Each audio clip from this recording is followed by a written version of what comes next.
The knock came at midnight, 3 sharp raps that made Mara Ellison freeze with a mug of tea halfway to her lips. She knew that knock. She had heard it 100 times before, back when she still lived under the same roof as the man on the other side of the door. Her hand trembled, and the tea sloshed over the rim, burning her fingers, but she barely felt it. She set the mug down on the counter and stood very still, listening. "Mara, I know you're in there. I can see the light." Derek Hollis, her ex, the man she had left 6 months ago, after finally understanding that love was not supposed to feel like walking on broken glass every single day. She had moved across town, changed her phone number, even asked her landlord not to give out any information about her to strangers. And still, here he was, standing outside her new apartment at midnight, his voice carrying that familiar edge of forced calm that always came right before something worse. She did not answer. She backed away from the kitchen counter, her bare feet silent on the cold tile floor, and moved toward the hallway where she could see the front door without being seen herself. Through the small glass peephole, she watched his shape shift from foot to foot on her porch. He wore his old gray jacket, the one she used to fold and hang by the door every night, back when she still believed that being careful and quiet could keep her safe from his moods. "I just want to talk," he said, his voice rising slightly. "You can't keep avoiding me forever." Mara's heart pounded so hard she was sure he could hear it through the door. She thought about calling the police, but some old fear held her hand still, the fear that nothing would come of it, that he would talk his way out of it, the way he always had with her friends, her family, even with her own doubts.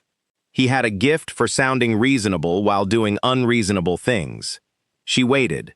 1 minute. 2.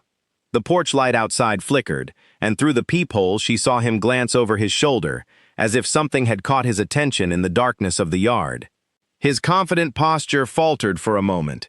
He took a step back from the door. "Is someone out there?" he muttered, more to himself than to her. Mara pressed closer to the peephole, straining to see what he saw.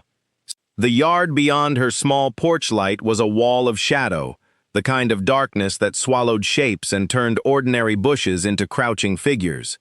For a moment, she thought she saw 2 points of light glowing low to the ground, near the old oak tree at the edge of her yard.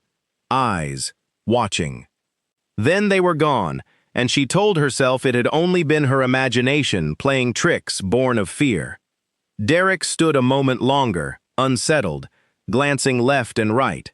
Then, muttering something under his breath that Mara could not make out, he turned and walked quickly back toward the street. She watched his headlights flare to life and disappear around the corner before she allowed herself to breathe again. She sank down onto the hallway floor, her back against the cool wall, and pulled her knees to her chest. 6 months of trying to rebuild a life that felt like her own again, and he could still undo all of it, with 3 knocks on a door.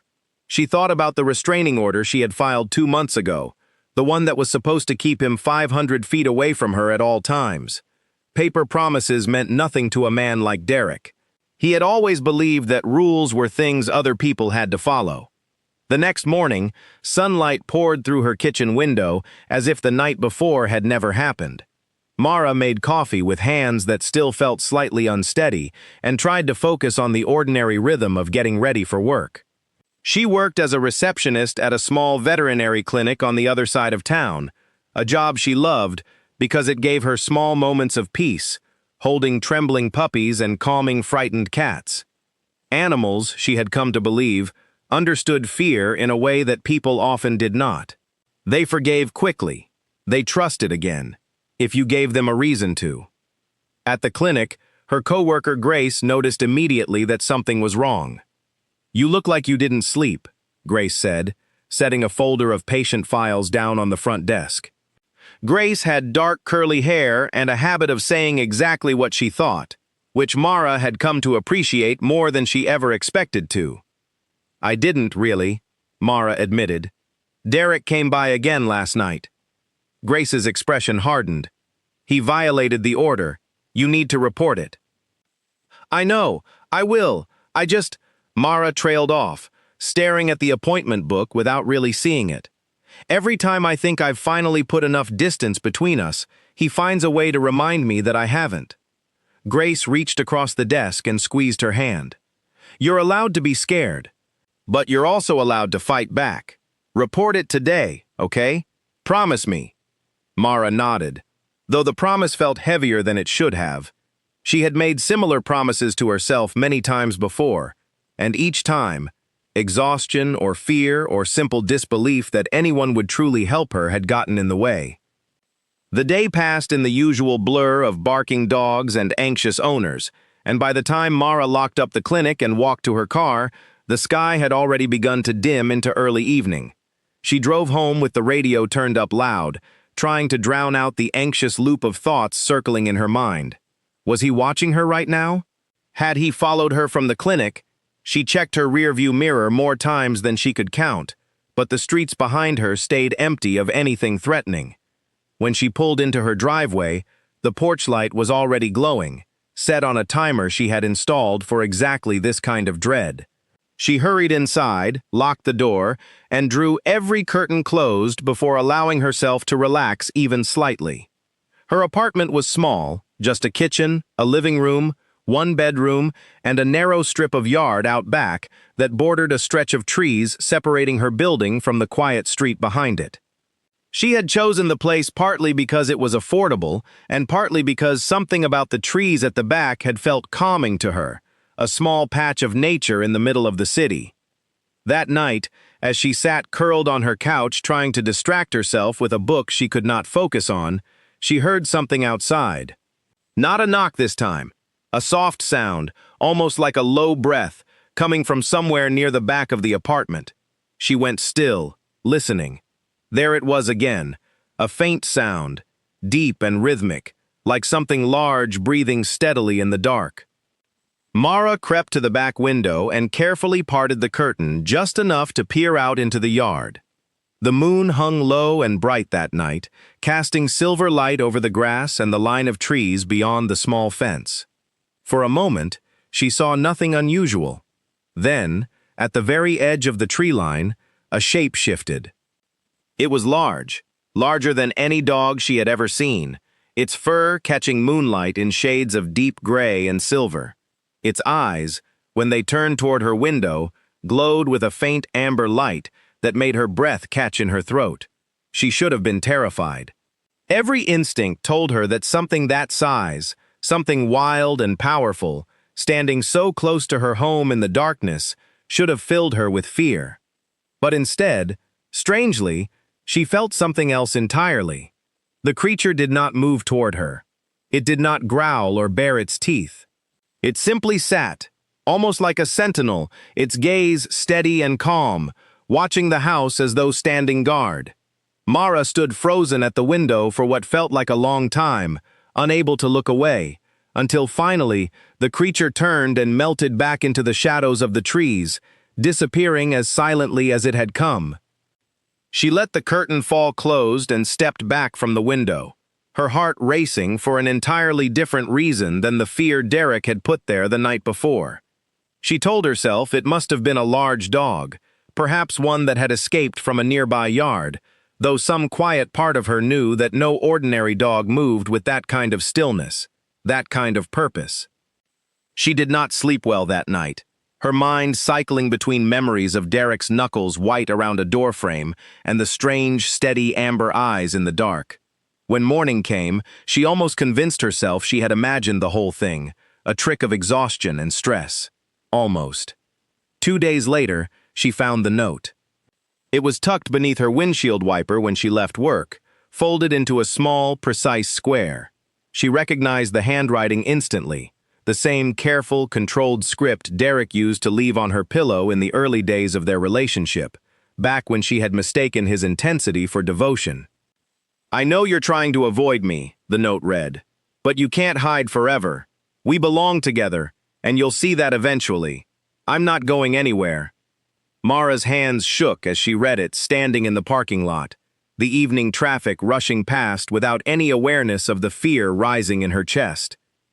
She looked around, scanning the rows of parked cars, half expecting to see him standing somewhere nearby, watching her reaction. But there was no sign of him, only the ordinary bustle of people leaving work, laughing, talking on their phones, entirely unaware of the quiet terror unfolding a few feet away from them. She called the police that evening, finally following through on the promise she had made to Grace. An officer came to take her statement, wrote down details about the note and the restraining order violation 2 nights before, and told her they would look into it, though his tone carried the practiced neutrality of someone who had heard 100 similar stories before. Mara thanked him, locked her doors twice after he left, and sat in her living room with all the lights on, unable to shake the feeling that safety was something that existed only in theory for her now.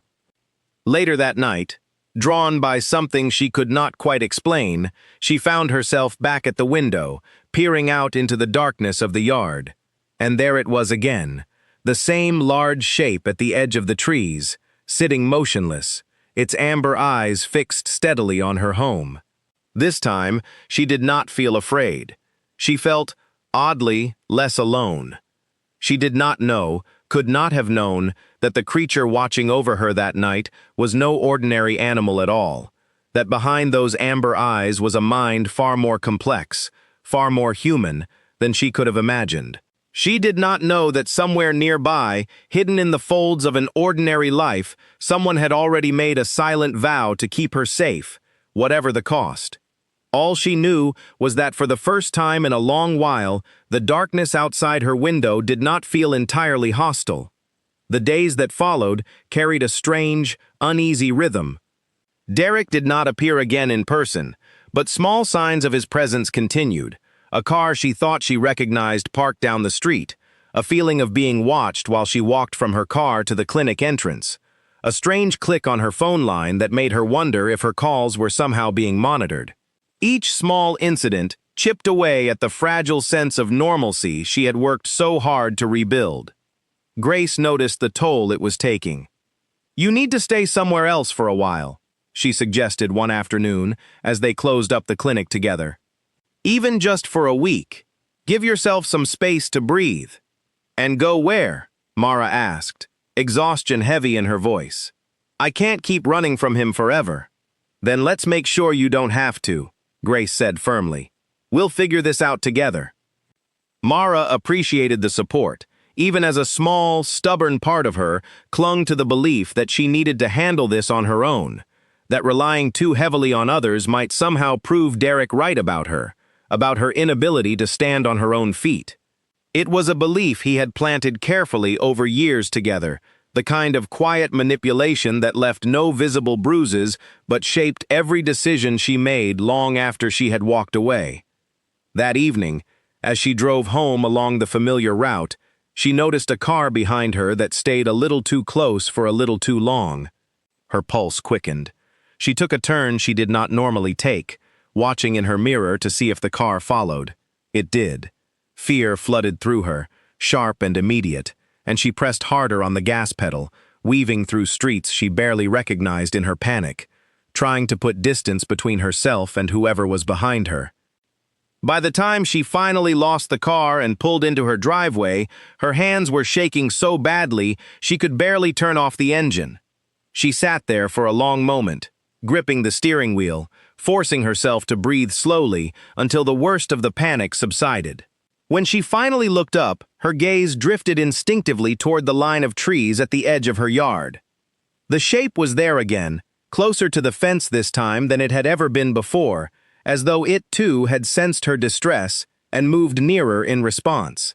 Its amber eyes met hers through the windshield, steady and calm, and for one strange, suspended moment, Mara felt something she had not expected to feel in the middle of so much fear.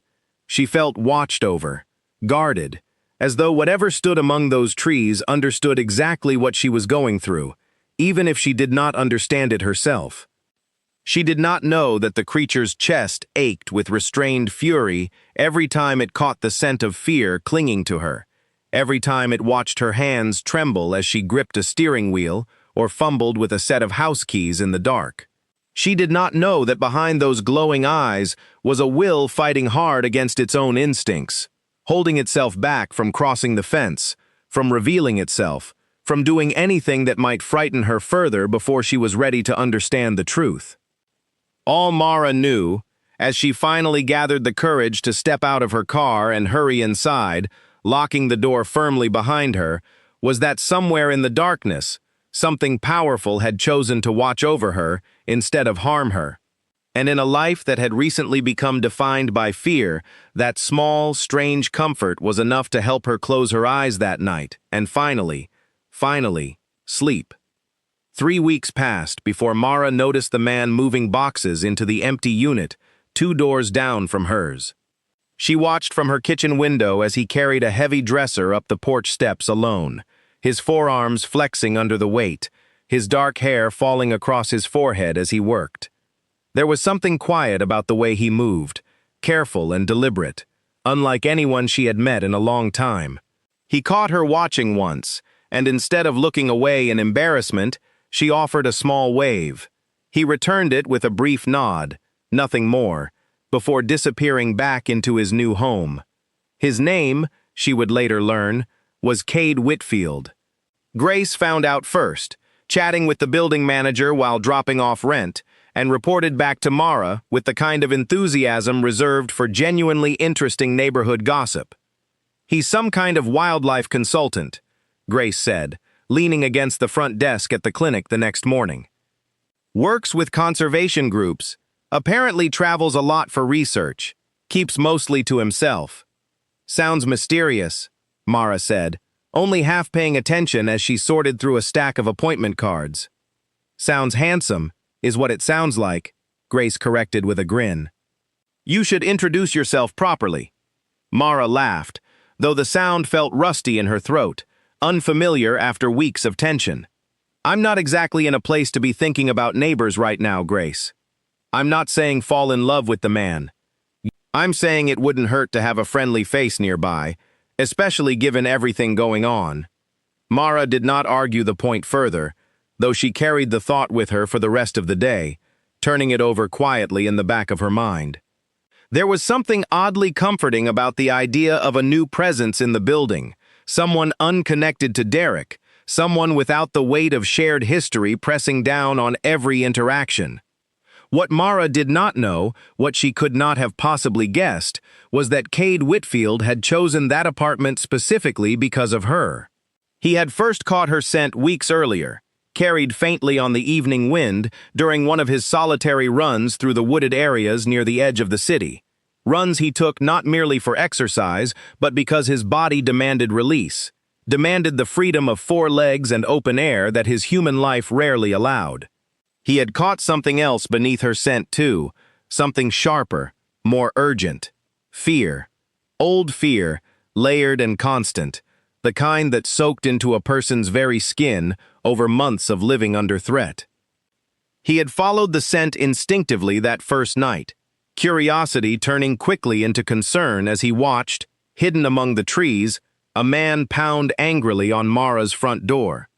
Cade had felt something shift inside his chest as he observed her trembling silhouette through the window, something protective and fierce that surprised him with its intensity. He was not in the habit of involving himself in human affairs. His pack, small and scattered as it was after years of quiet survival on the fringes of the city, had taught him caution above all else.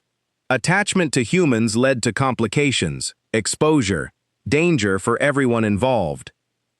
And yet, he could not make himself walk away. He had spent the following nights returning to that same tree line, watching over her apartment, telling himself each time that this would be the last, that he would find no further reason to linger once he confirmed she was safe. But safety, he quickly realized, was not something Mara Ellison currently possessed. The man who came pounding on her door, whose scent Cade came to recognize and quietly despise, represented a threat that showed no signs of retreating. When the apartment 2 doors down from hers became available, Cade made his decision within the hour, signing the lease before he had fully processed the implications of moving so close to a human he barely knew, a human whose safety had somehow become important enough to reshape his daily life around. In his human form, Cade Whitfield presented himself as exactly what his cover story required: a quiet, hard-working wildlife consultant, courteous but reserved, the kind of neighbor who nodded politely in hallways but rarely lingered for conversation. It was a careful balance, close enough to watch over Mara without drawing suspicion, distant enough that no one would ever guess the truth of what moved through the trees behind her apartment each night. The first genuine conversation between them happened almost by accident, nearly a week after he moved in. Mara had returned from a long shift at the clinic, arms loaded with grocery bags, when one of the bags split open on her front steps, sending cans and vegetables rolling across the pavement. She let out a frustrated sound, crouching to gather the scattered items, when a shadow fell across her. "Let me help," Cade said, already crouching beside her, gathering cans with quick, efficient movements. "Oh, you don't have to," Mara started, but he was already handing her a can of soup with a small, patient smile. "It's no trouble," he said. "I was heading this way anyway." Up close, she noticed things about him she had missed from a distance. His eyes were an unusual shade of amber brown, warm but sharp, the kind of eyes that seemed to take in far more than most people bothered to notice. There was a quiet strength in the way he carried himself, controlled and deliberate, like someone accustomed to holding something powerful carefully in check. "Thank you," she said, once the last of the groceries had been gathered into a spare bag he offered from his own apartment. "I'm Mara, by the way. I don't think we've properly met." "Cade," he replied. "I moved in a couple weeks ago." "I know. I saw you carrying that dresser. Impressive, by the way. I would have needed at least 2 people and a furniture dolly." A faint smile touched his mouth, the first genuine one she had seen from him. "I manage." There was something easy about the exchange that surprised her, a lightness she had not felt in months. For a few brief minutes, standing on her front steps with her arms full of groceries, she forgot entirely about restraining orders and folded notes and shadows moving among the trees. She simply talked with a new neighbor, ordinary and unremarkable, the way people were supposed to be able to do. Their conversation ended when her phone buzzed with a work notification, and she excused herself with a polite goodbye, disappearing into her apartment with a strange lightness in her chest she had not expected. Cade watched her go, the door closing softly behind her, and allowed himself a moment of quiet relief. She had smiled. For a few minutes at least, the fear had not shone so heavily on her face. That night, once his apartment fell dark and silent, Cade slipped out through the back door and made his way toward the tree line behind the building, his human form shedding away into something older, something wilder, the moment he crossed beneath the cover of the trees. His wolf form moved through the darkness with practiced silence, senses sharpening instantly, the scent of the surrounding neighborhood unfolding around him in layers he could never perceive as clearly in human skin. He caught Derek's scent before he saw him, a stale, sour trace lingering near the edge of the parking lot, hours old but unmistakable. His hackles rose instinctively, a low growl building in his chest before he forced himself to remain still, to simply gather information rather than react. Derek had been here again, watching, waiting, though he had apparently left before Mara returned home from work.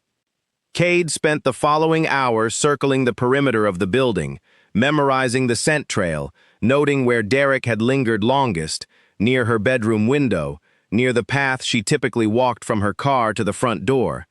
Each detail fueled the low simmer of anger in his chest, though he forced himself to remain disciplined, patient. Acting rashly now, revealing himself before the right moment, would only complicate the fragile safety he was trying to build around her. Over the following days, small interactions between Mara and Cade became a quiet, welcome pattern.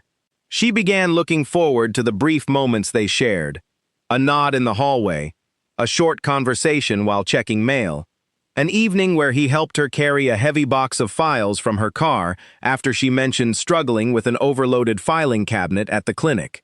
He never pushed for more than she offered, never asked prying questions about her life or her past, and something about that restraint made her trust him more with each passing day. She told him, eventually, in fragments over several conversations, about Derek. Not everything, not at first, but enough that Cade understood the shape of what she had survived, the slow erosion of her confidence, the fear that still followed her even months after leaving. He listened without judgment, without the pity that sometimes crept into other people's expressions when she spoke about it, and something about his steady, quiet presence made the words easier to share than they had ever been before. "You don't have to talk about it if you don't want to," he told her one evening, as they sat on the low concrete steps outside their building, the summer air warm and heavy around them. "I know," she said. "It's just strange. I've spent so long trying not to think about it, and somehow talking about it with you doesn't feel as hard as I thought it would."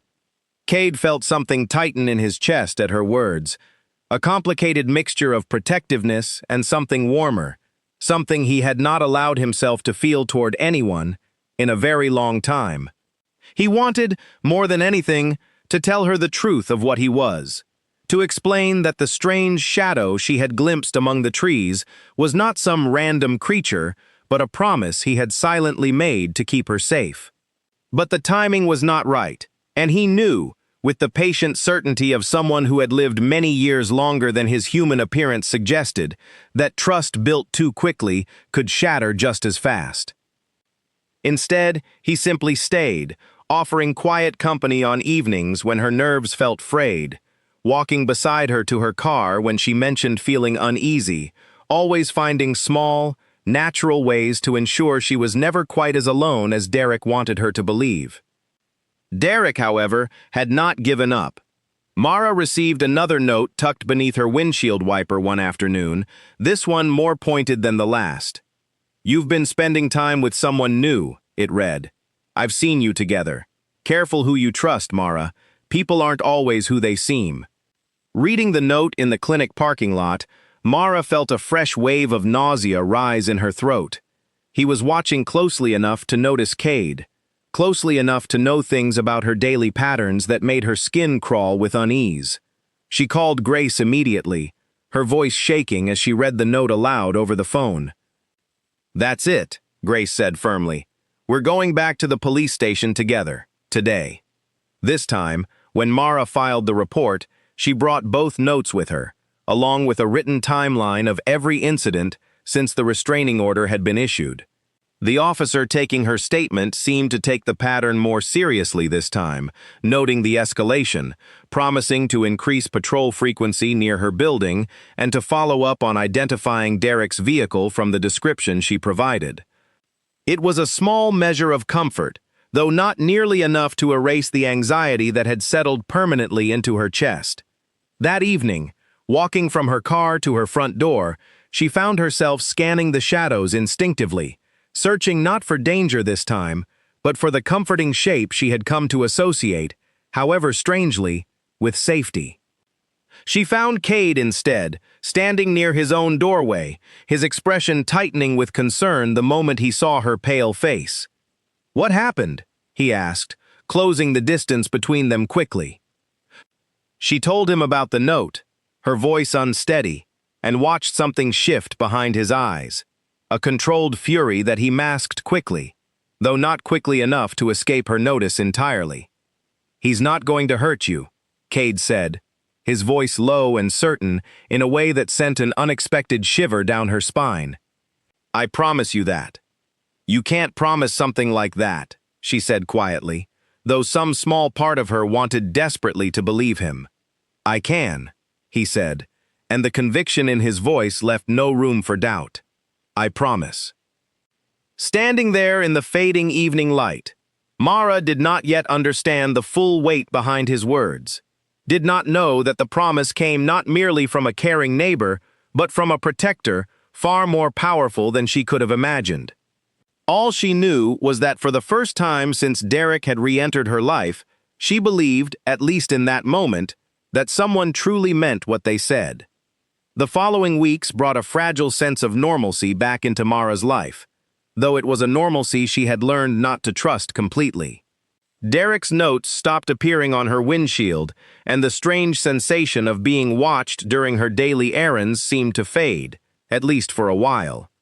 She almost allowed herself to believe that the increased police patrols had finally convinced him to stay away, that perhaps she had finally reached the end of his obsession. Cade knew better. He had continued his nightly patrols through the trees behind the building, and though Derek's physical presence near Mara's apartment had indeed decreased, his scent still occasionally lingered in places it should not have, near the clinic where she worked, near the small grocery store she frequented on weekends. He was simply being more careful now, adjusting his methods rather than abandoning his obsession entirely. Cade recognized the pattern immediately, the calculated patience of someone who had learned, temporarily, to hide his tracks better. He said nothing of this to Mara, not wanting to reignite her fear without concrete reason, but he increased his own vigilance instead, extending his nightly patrols further into the surrounding neighborhood, tracking the edges of Derek's movements with careful, disciplined focus. Meanwhile, the bond between Mara and Cade continued to deepen in small, ordinary ways. She began joining him occasionally for evening walks along the path that bordered the trees, conversations flowing more easily between them with each passing week. She learned that he had grown up moving frequently between different cities, a detail that was true enough if she had known the real reason behind those constant relocations. He learned about her love of animals, her quiet dream of one day opening a small rescue shelter of her own, a dream she had shelved for years under the weight of Derek's discouragement, but which seemed to be slowly reawakening under Cade's genuine interest and encouragement. "You should pursue it," he told her one evening, as they walked slowly along the tree-lined path, the setting sun casting long shadows across the ground. "The shelter idea, I mean. You clearly love the work you do." "It's not that simple," Mara said, though a small smile tugged at her lips. "It takes money, connections, time I don't really have right now." "Dreams rarely arrive with convenient timing," Cade said. "Sometimes you have to build the timing yourself." She glanced at him, struck by something in his tone, a certainty that seemed to come from someone who understood, perhaps more than most, what it meant to build a life carefully and deliberately around difficult circumstances. "That sounds like something you've had to do yourself," she said. Cade's expression flickered, something guarded crossing his features before he masked it with a small shrug. "Something like that?" She did not push further, sensing the boundary he had quietly drawn, and something about his restraint made her trust him even more, the same way his patience with her own reluctance to share everything about Derek had earned her trust over time. There was an unspoken understanding growing between them, a recognition that both of them carried histories they were not yet ready to fully reveal. It was during one of these evening walks that Mara first noticed the scars along Cade's forearm, faint silver lines visible when he rolled up his sleeves against the summer heat. She did not ask about them directly, though curiosity flickered through her mind. There was a story there, she suspected, something significant enough to leave permanent marks, though she respected the same unspoken boundaries he had shown her. What she could not have known was that those scars came from a confrontation years earlier with a rival pack, a violent territorial dispute that had cost Cade dearly before he successfully drove the intruders from his family's land. It was a memory he rarely allowed himself to revisit, a reminder of a world entirely separate from the quiet, careful life he now maintained beside Mara. As summer stretched into its warmest weeks, an unexpected complication arose. The veterinary clinic where Mara worked received a call about an injured animal found near the edge of the woods bordering their neighborhood, a large dog, according to the caller, wounded and disoriented, moving strangely through backyards in the early morning hours. Mara's supervisor asked her to accompany the mobile response team, given her calm demeanor with frightened animals, and she agreed without hesitation, unaware of the significance the assignment would carry. Cade, notified through the pack's informal network of watchers, who monitored such incidents for exactly this reason, understood immediately what had likely happened. A younger, less disciplined wolf from a neighboring territory had ventured too close to human areas and been injured, likely by a vehicle, and now risked exposure if handled incorrectly by well-meaning but uninformed humans. He arrived at the scene shortly after Mara's team, positioned carefully at a distance where he could monitor the situation without drawing attention, watching with tense concern as Mara approached the frightened, wounded creature with slow, careful movements, speaking in the same soothing voice she used with every frightened animal that came through the clinic doors. "Easy," she murmured, crouching a safe distance away, her posture calm and unthreatening. "We're not going to hurt you.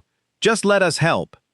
The wolf, clearly in pain and disoriented, watched her with wary, intelligent eyes that held far more understanding than an ordinary injured animal should have possessed.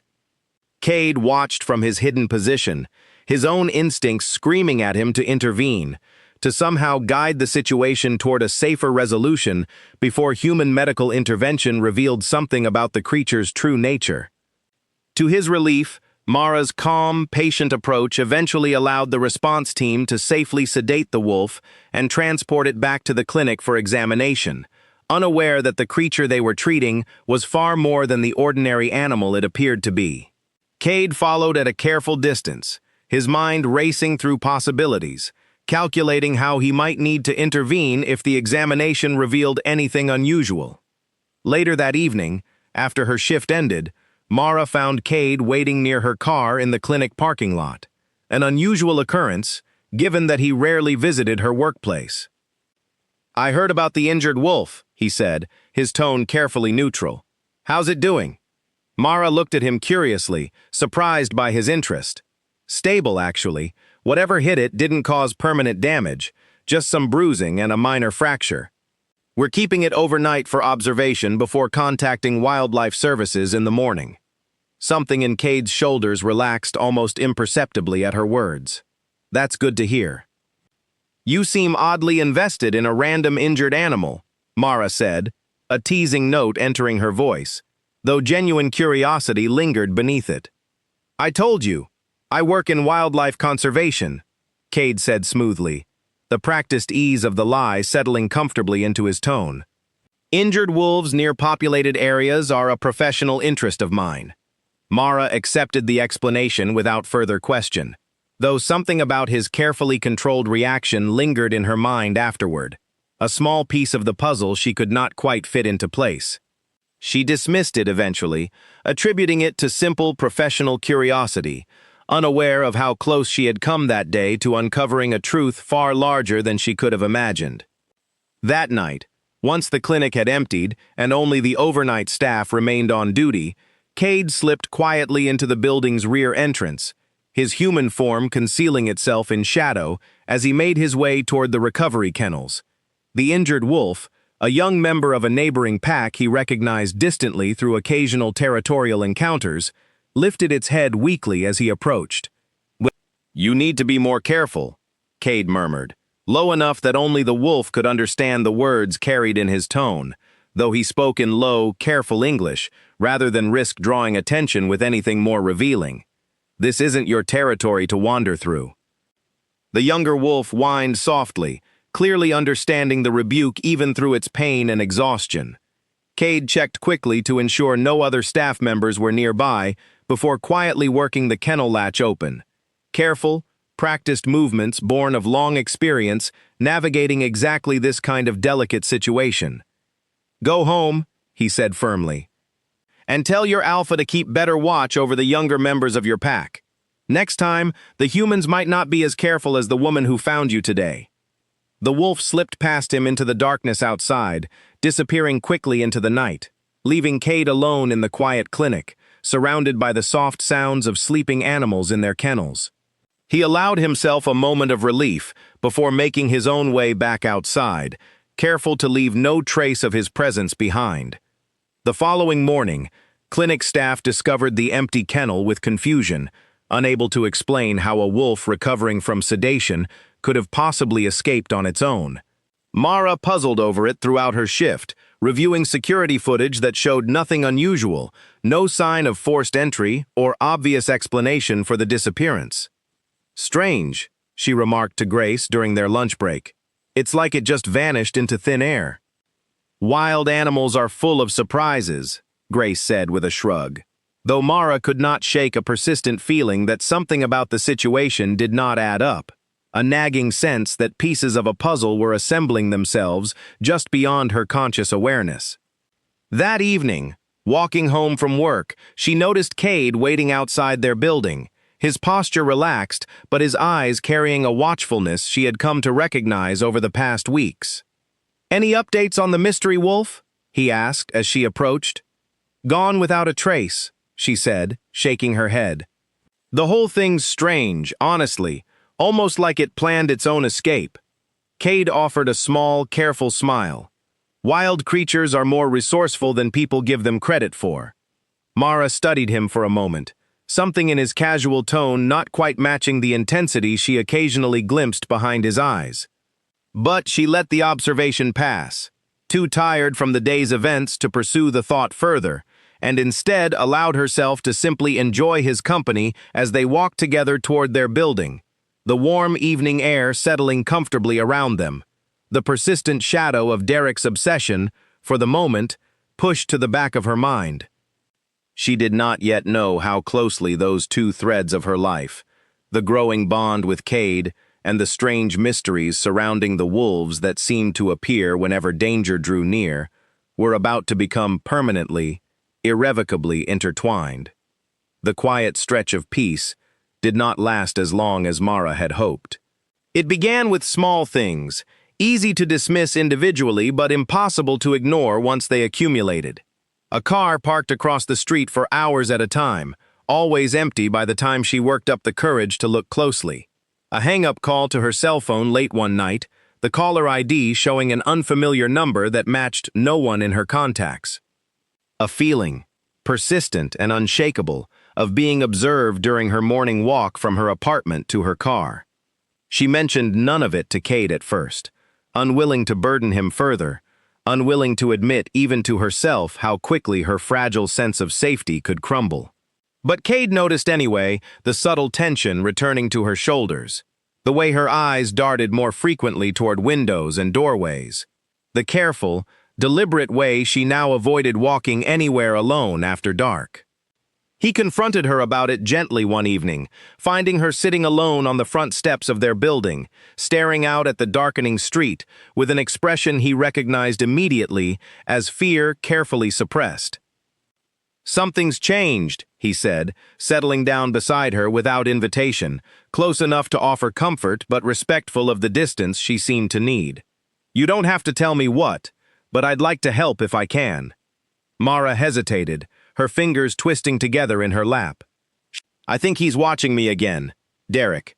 I don't have proof, nothing concrete enough to bring back to the police, just a feeling, and you know how that goes. Feelings don't hold up well as evidence. Feelings built from months of experience with someone dangerous aren't something to dismiss," Cade said firmly. "Trust your instincts, Mara. They've kept you safe this far." "Have they, though?" she asked, a bitter edge creeping into her voice. "Because it feels like no matter how far I run, no matter what precautions I take, he always finds a way back into my life. Sometimes I wonder if I'll ever actually be free of him." Cade felt something tighten painfully in his chest at the raw vulnerability in her words, a fierce protectiveness surging through him with an intensity that startled even him.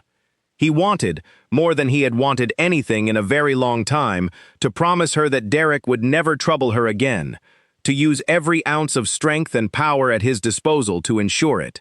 But he held himself carefully in check, aware that rash action now could complicate things far beyond what a simple confrontation could resolve. "You will be free of him," he said instead, his voice quiet but absolutely certain. "I know it doesn't feel that way right now, but I promise you, this won't last forever." Mara looked at him, something searching in her gaze, as though trying to understand the source of such unwavering confidence. "You keep making promises like that. How can you be so sure?"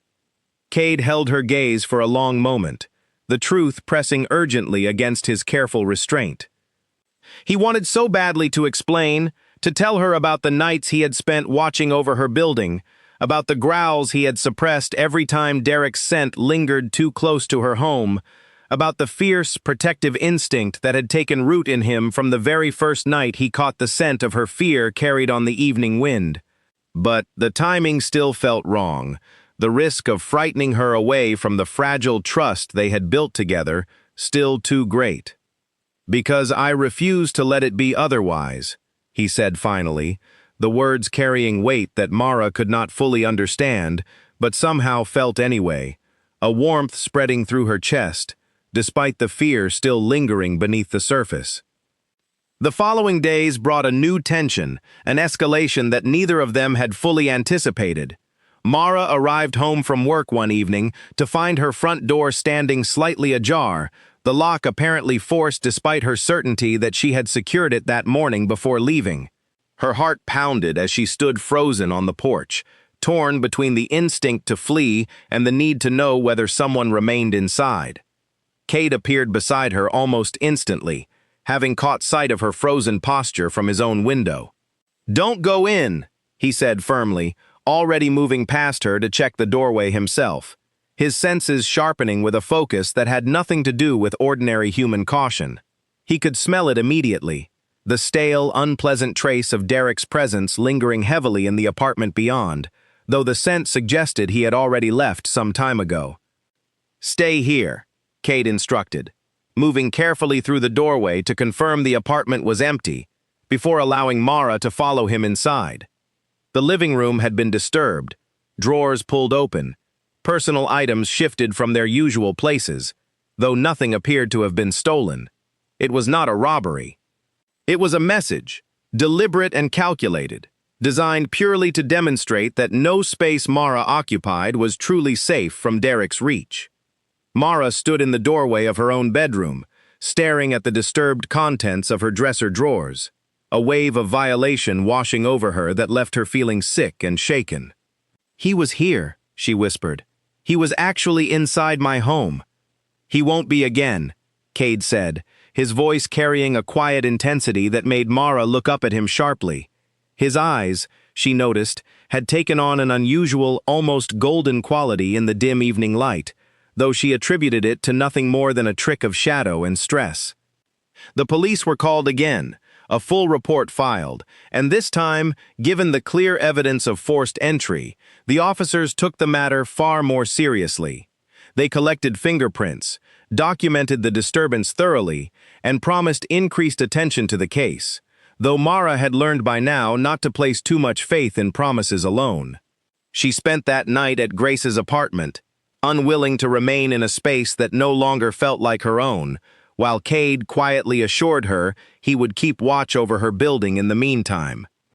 That night, once he was certain Mara had safely settled at Grace's apartment across town, Cade allowed his human form to fall away entirely, his wolf emerging fully beneath the cover of darkness for the first time in days. He tracked Derek's scent methodically through the neighborhood, following the trail from Mara's apartment through several streets before it finally led him to a small, run-down house on the edge of town, its windows dark, a single car parked haphazardly in the driveway.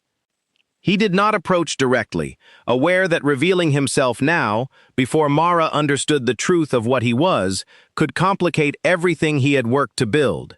Instead, he simply observed, memorizing the location, the patterns of movement visible through the thin curtains, gathering information that might prove useful later.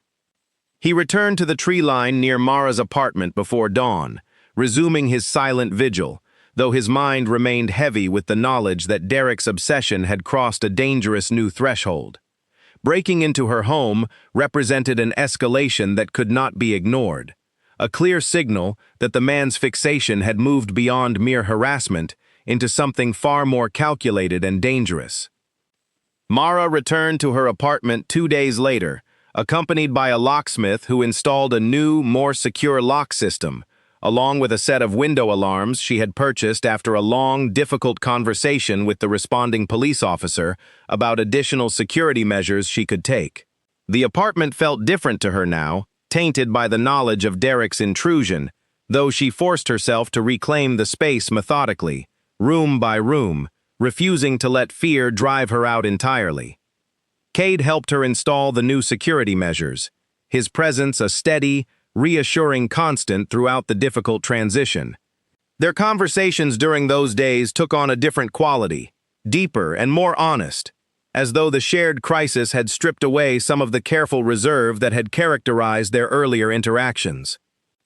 "I keep thinking about how things might have gone if I'd been home when he broke in," Mara admitted one evening, sitting at her kitchen table while Cade tested the new window alarm system. "What if he'd still been here? What would he have done?" "You don't need to think about that," Cade said, though his own mind had turned over the same dark possibilities countless times since discovering the break-in, each scenario fueling a protective fury he struggled increasingly to contain. "I can't help it," Mara said quietly. "It's like my mind won't let me stop imagining the worst possibilities." Cade set down the tools he had been using and moved to sit across from her, his expression serious and focused entirely on her. "Listen to me. I know you've spent months feeling like safety is something that keeps slipping away from you no matter what you do. But you're not facing this alone anymore. I meant what I said before. I'm not going anywhere, and I will make absolutely certain that he cannot hurt you." Something in his tone, in the fierce, unwavering certainty behind his words, finally broke through the last of Mara's careful emotional guardedness. Tears she had been holding back for weeks finally spilled over, and Cade, without hesitation, reached across the table to take her hand, offering silent, steady comfort as she allowed herself, for the first time in a very long while, to simply feel the full weight of everything she had been carrying. Neither of them spoke for several long minutes, the quiet comfort between them saying far more than words could have managed. Mara did not yet know the true depth of the promise Cade had made to her, did not understand that the protector who had appeared so suddenly in her life carried within him a strength and a secret far beyond anything she could have imagined. But in that quiet kitchen, holding his steady hand, she felt something she had not felt in a very long time, the fragile, precious beginning of genuine hope. Autumn arrived with a chill that settled over the city, painting the trees behind Mara's apartment in shades of amber and deep red.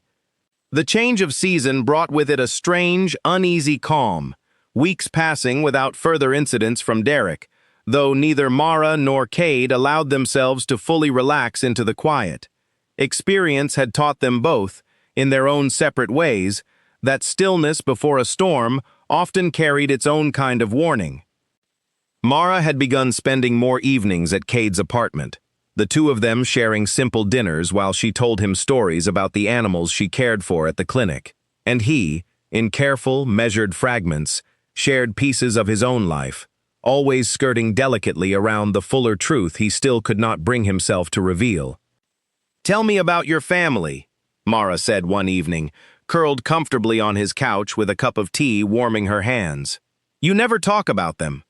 Cade's expression grew momentarily distant, memories surfacing that he rarely allowed himself to dwell on. "It's complicated," he said finally. "My family is large, close-knit in some ways, distant in others. We don't always agree on how to live our lives." "That sounds familiar, actually," Mara said with a small, understanding smile. "My own family wasn't exactly supportive when I finally left Derek. My mother kept insisting I should try to work things out, that relationships take effort. She didn't understand what effort even meant in that context. Family doesn't always understand what they haven't experienced themselves," Cade said quietly. "Sometimes the people who should protect us the most are the ones who understand the least." Mara studied him carefully, sensing layers of meaning beneath his words that extended beyond simple sympathy for her own situation. "Is that how it was for you, with your family?" Cade hesitated, weighing carefully how much truth he could share without revealing more than he was ready to. "My family, has certain expectations about how we're supposed to live, who we're supposed to protect, What risks are acceptable to take for those outside our immediate circle? I haven't always agreed with those expectations. Pack, Mara repeated curiously. That's an interesting word choice. Cade's heart rate quickened, almost imperceptibly, aware he had spoken more freely than intended. Force of habit, from my work, he said smoothly, recovering quickly. Spend enough time studying wolves and their social structures, and the terminology starts bleeding into how you think about your own family. Mara accepted the explanation, though a faint, curious spark lingered in her mind. Small pieces of an unusual pattern she had begun noticing over recent weeks, without fully realizing it. The strange disappearance of the injured wolf. Cade's occasional unexplained absences, always coinciding curiously with nights when she felt particularly unsettled or afraid.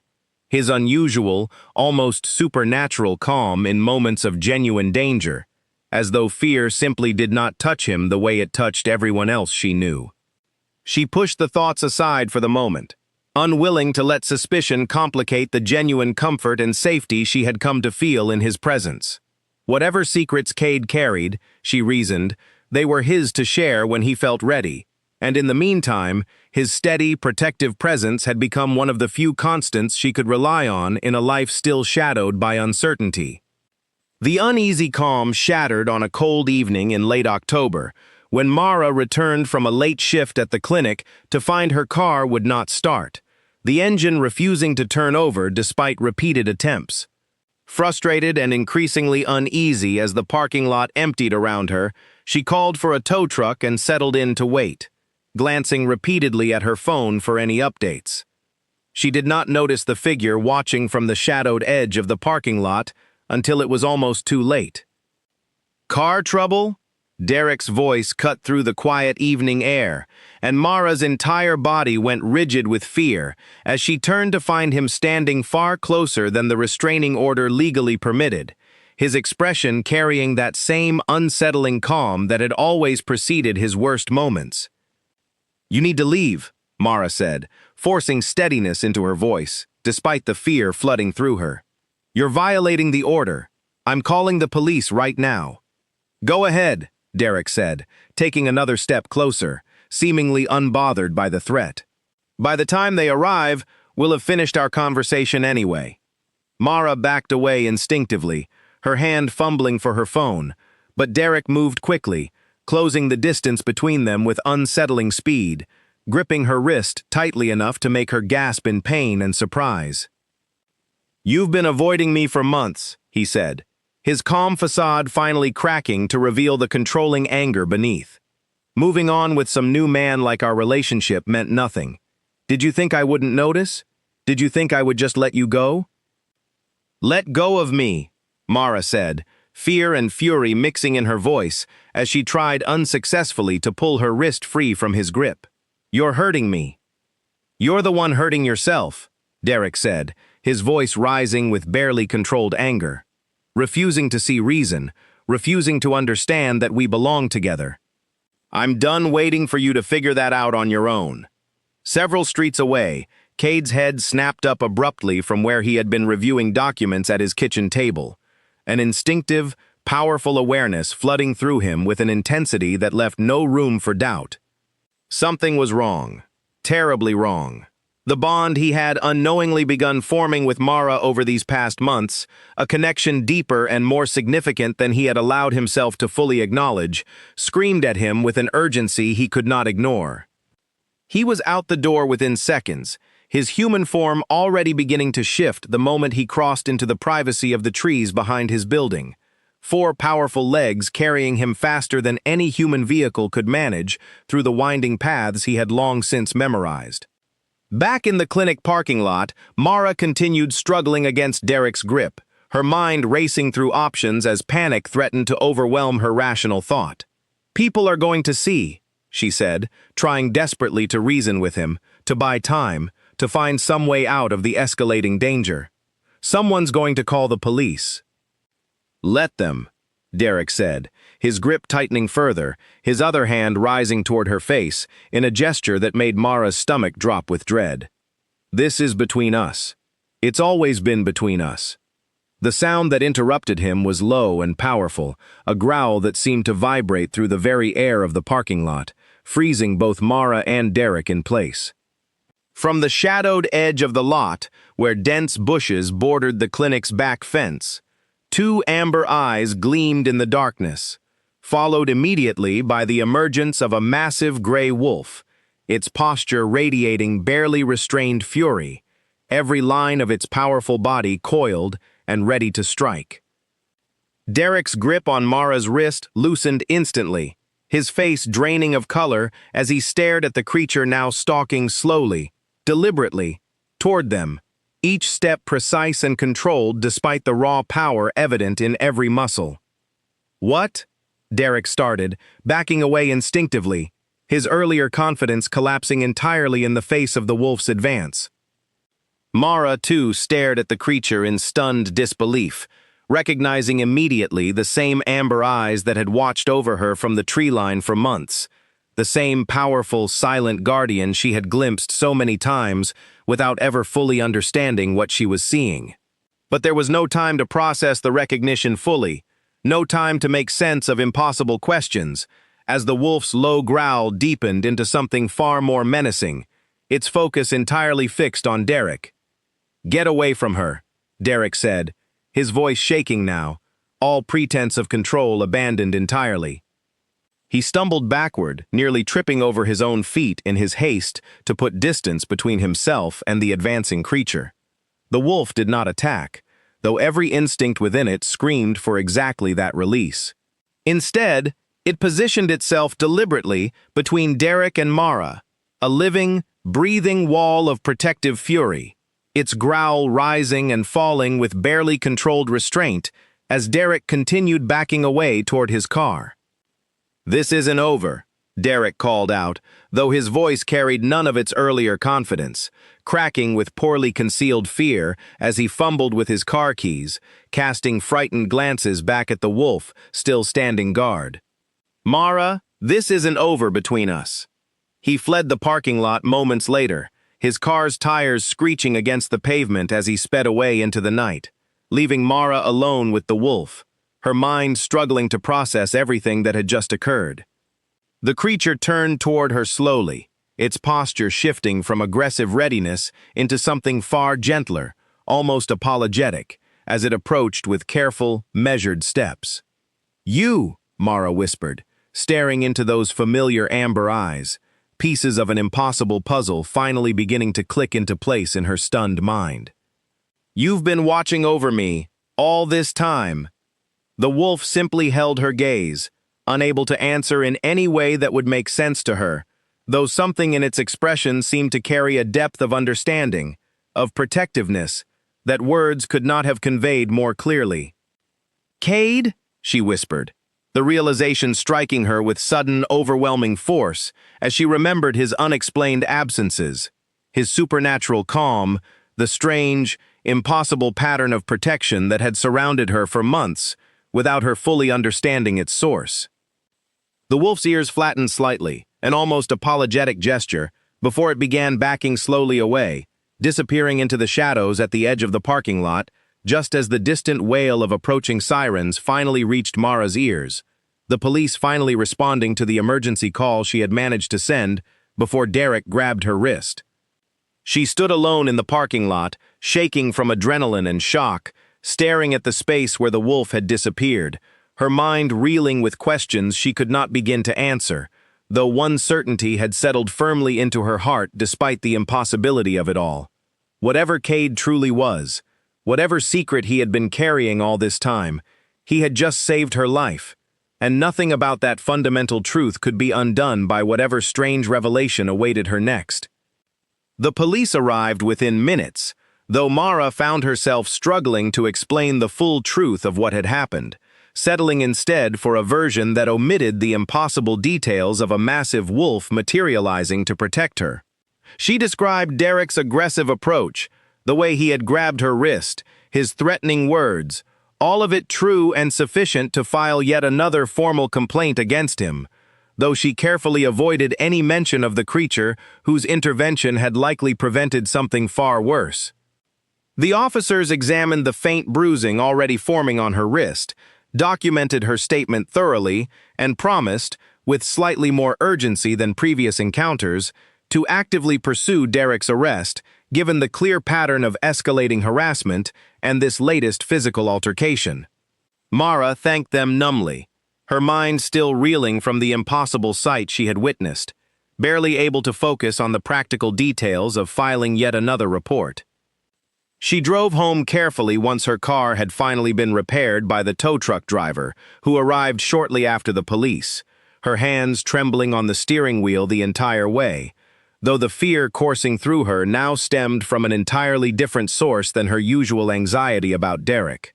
Cade, the wolf, the impossible connection between them that her mind kept circling back to, unable to fully process or accept.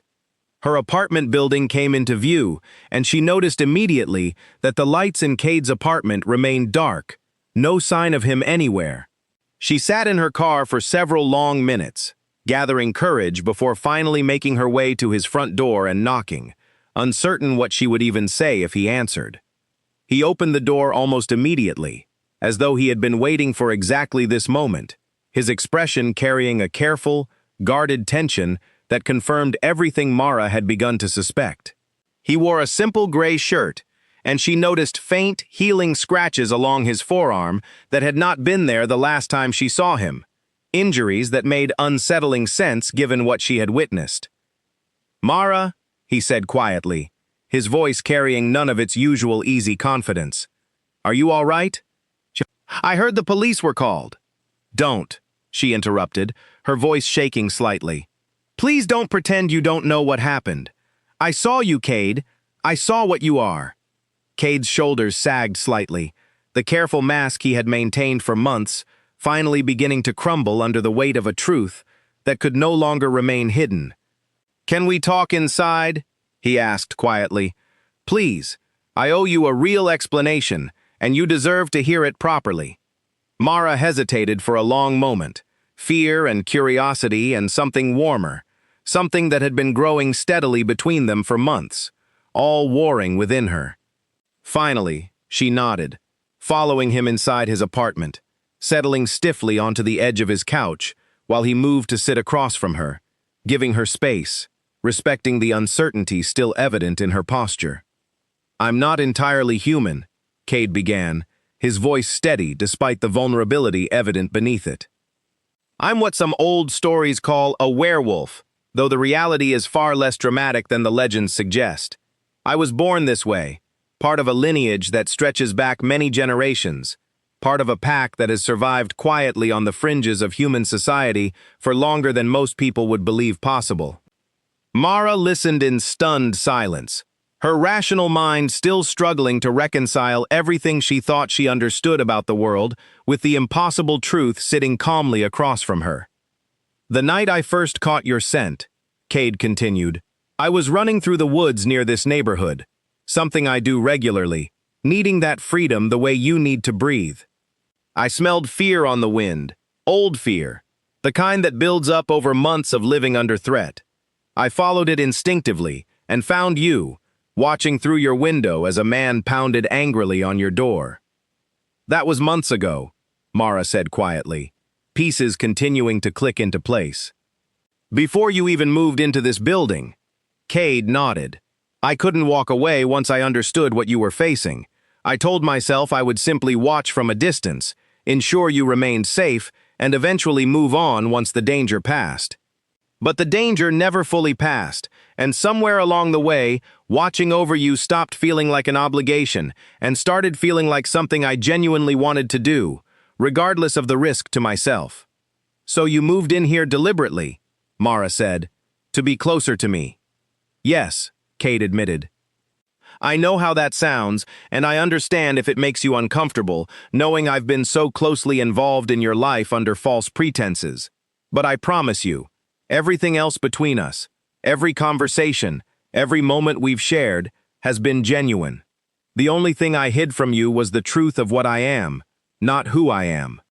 Mara sat quietly for a long moment, processing everything he had shared, her emotions tangled between the natural human fear of something so far outside her understanding of reality and the undeniable truth that this man, this creature, had done nothing but protect her from the moment they first crossed paths. "Why didn't you just tell me?" she asked finally. "All those months, why keep it hidden?" "Fear, mostly," Cade admitted. "Fear that you would react exactly as you might be feeling right now, that the truth would frighten you away before you had a chance to understand that I meant you no harm. My kind has survived for centuries specifically by remaining hidden, by understanding that most humans, however good-hearted, struggle to accept something so far outside their understanding of the world." "And tonight?" Mara asked. "You revealed yourself anyway. Why?" Cade's expression hardened slightly, protective fury flickering briefly across his features as he remembered the scene in the parking lot. "Because in that moment, protecting you mattered more than protecting my secret. I felt your fear the instant Derek grabbed you, some connection between us that I still don't fully understand myself, and I couldn't hold back any longer. I would make the same choice again, regardless of the consequences." Something in his words, in the raw sincerity behind them, finally broke through the last of Mara's hesitation. She had spent months learning to trust her instincts again after Derek had spent years training her to doubt them, and every instinct she possessed told her that the man sitting across from her, werewolf or not, had never once given her genuine reason to fear him. "I need time," she said finally. "Honestly. This is a lot to process, Cade, but I don't think I'm afraid of you. I think I'm just trying to understand everything at once." Relief flooded through Cade's expression, tension easing from his shoulders that Mara realized had been building throughout their entire conversation. "Take whatever time you need," he said. "I'm not going anywhere, regardless of what you decide." They sat together in comfortable, if still slightly uncertain, silence for a while longer, the weight of the evening's revelations settling gradually into something more manageable between them. Eventually, Mara found herself asking questions, genuine curiosity beginning to overtake her initial shock, and Cade answered each one carefully, honestly, grateful for the chance to finally share this hidden part of himself with someone who mattered to him as much as she had come to. "What about your pack?" she asked eventually. "Do they know about me? About this?" Cade's expression grew more complicated. "Some of them suspect, though I haven't told anyone directly. My pack has strict guidelines about involvement with humans, guidelines meant to protect our secrecy and safety. What I've done, becoming this involved in your life, revealing myself to protect you, would concern them greatly if they knew the full extent of it." "Will you be in trouble?" Mara asked, a flicker of worry crossing her features, despite everything else she was still processing.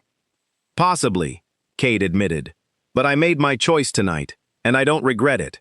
Whatever consequences come from my pack, I'll handle them. Your safety was worth that risk." The sincerity in his voice, the willingness to accept personal consequences for her sake, settled something deep within Mara that had been unsettled for months. A growing certainty that whatever strange, impossible circumstances had brought them together, the bond between them was built on something genuine and worth protecting in return. As the night wore on, their conversation gradually shifted from explanation to something more personal, Cade sharing fragments of his life among the pack, the challenges of maintaining a hidden existence, the loneliness that often came with keeping such significant secrets from everyone around him. Mara found herself listening with genuine empathy, recognizing echoes of her own experience with isolation, with the particular loneliness of carrying burdens others could not fully understand. By the time she finally returned to her own apartment late that night, her mind remained full of impossible new realities, but her heart, for the first time in longer than she could remember, felt steadier than the fear that had defined so much of her recent life. Derek remained a threat, his aggression having escalated dangerously that evening, but for the first time, Mara understood fully the depth of protection standing quietly beside her, and something about that understanding made the uncertain future ahead feel just slightly less daunting than it had before. In the days following the parking lot confrontation, Derek's absence from Mara's life felt suspiciously complete, a silence that unsettled her far more than his previous persistent presence had.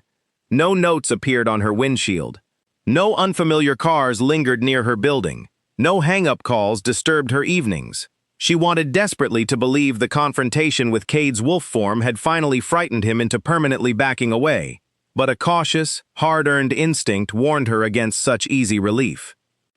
"He's planning something," she told Cade one evening, sitting cross-legged on his living room floor while he prepared dinner in the small adjoining kitchen.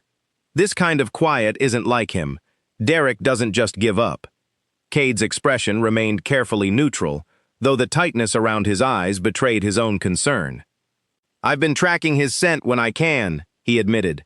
"It's grown fainter around your usual routes, which could mean he's genuinely staying away, or it could mean he's simply being more careful about his methods." "Which do you think it is?" Mara asked. "Honestly, I think it's the second option," Cade said. "Men like Derek don't typically abandon an obsession this deeply rooted just because they were frightened once. More likely, he's regrouping, thinking of a different approach." The observation, though unsettling, matched Mara's own instincts closely enough that she found herself nodding in reluctant agreement. Weeks of living under Derek's shadow had taught her to trust exactly this kind of uneasy premonition, the sense that danger delayed was not danger dismissed. Their relationship, meanwhile, had continued deepening steadily since the night of Cade's revelation. Mara had taken the time she requested to process everything she had learned, asking countless questions over subsequent conversations, gradually working through her fear and uncertainty, until what remained was something clearer, steadier, genuine affection for the man who had protected her so faithfully, regardless of the extraordinary truth behind his nature. "Can I ask you something?" she said one evening, as they walked together along the familiar tree-lined path behind their building, the last of autumn's colors finally beginning to fade into winter's bare branches. "Anything," Cade said. "What happens now? Between us, I mean. I understand what you are, mostly, but I don't fully understand what that means for a future, if there's supposed to be one." Cade slowed his steps, turning to face her fully, his expression carrying a seriousness that made her heart quicken slightly. "I won't pretend a relationship between us would be simple," he said honestly. "There are complications you'd need to understand, aspects of my life, my pack, my nature, that would require adjustment and understanding on your part. But if you're asking whether I want a future with you, the answer is yes. More than I've wanted almost anything in a very long time." The honesty in his words, the vulnerability he rarely allowed himself to show so openly, settled warmly in Mara's chest. "I think I want that too," she said quietly. "Despite everything. Maybe because of everything, honestly. You've shown me more genuine care and protection in these past months than anyone has in years." They stood together in comfortable silence for a long moment, something unspoken but deeply felt passing between them, before Cade finally closed the remaining distance and pressed a gentle kiss to her forehead, careful and reverent, a gesture that carried far more weight than words could have managed. "Whatever comes next," he said softly, "we'll face it together." Their newfound closeness, however, did little to diminish the underlying tension that continued building around Derek's suspicious silence. 2 weeks after the parking lot incident, Mara received an unexpected call from Grace during her lunch break, her friend's voice carrying an urgency that immediately set her nerves on edge. "You need to see this," Grace said. "Someone's been posting things online about you. Fake accounts, spreading rumors, trying to make you look unstable. I think it's Derek, but I can't prove it." Mara's stomach dropped as she pulled up the accounts Grace directed her toward, finding a scattering of posts across various social platforms, painting her as manipulative, unstable, someone who had abandoned a supportive relationship for reasons that made her sound cruel and unreasonable. The posts were carefully crafted, subtle enough to avoid obvious detection, but calculated enough to potentially damage her reputation among mutual acquaintances, and even threaten her professional standing at the clinic. "This is a new level of manipulation," Mara said, her voice shaking with a mixture of anger and renewed fear. "He's trying to isolate me completely, make everyone doubt my version of events." Cade, when she showed him the posts that evening, felt fury rise sharply within him, though he worked hard to control the reaction, aware that unrestrained anger would help no one in this situation. "This confirms what we suspected," he said grimly. "He's not backing away. He's shifting tactics, trying different methods of control since direct confrontation hasn't worked." "What do I do?" Mara asked, exhaustion evident beneath her frustration. "I can report the accounts, but he'll probably just create new ones." "This could go on indefinitely." "We document everything," Cade said firmly. "Every post, every account, every piece of evidence connecting this back to him. Patterns like this, especially combined with the physical harassment and the break-in, build a stronger case for more serious legal consequences."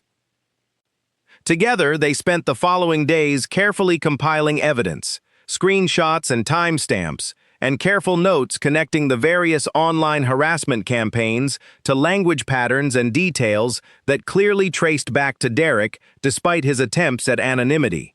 Grace, along with several other mutual friends who recognized the fabricated nature of the posts, provided additional statements supporting Mara's credibility, creating a growing body of evidence that painted an unmistakable pattern of continued harassment.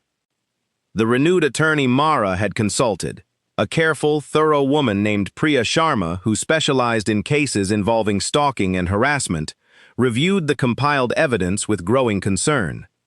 "This pattern shows clear premeditation and escalation," Terrican explained during their meeting, spreading the documentation across her desk. "Combined with the restraining order violations, the break-in, and the parking lot confrontation, we have a strong case for pursuing more serious charges, potentially including stalking charges that carry significant legal consequences." "How long will that take?" Mara asked, exhaustion evident in her voice after months of navigating a legal system that had often felt frustratingly slow to respond to her situation. "These things take time," Priya acknowledged honestly. "But the evidence here is substantial. I'm confident we can build a strong case, particularly if he continues this pattern of behavior, which unfortunately seems likely given everything we've documented so far." Mara left the meeting feeling a complicated mixture of hope and continued anxiety, grateful for the growing legal momentum against Derek, but painfully aware that legal processes, however thorough, could not guarantee her safety in the meantime. Cade, sensing her continued unease as they drove home together, reached over to gently squeeze her hand. "We're not facing this alone," he reminded her. "Whatever happens next, you have people supporting you now. The police, your attorney, Grace, me.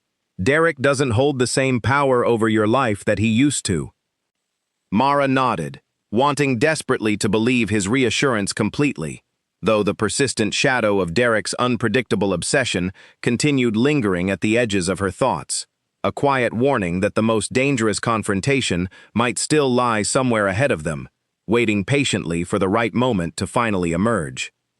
November settled over the city with an early, biting cold that seemed to mirror the tensions steadily building beneath the surface of Mara's carefully reconstructed life.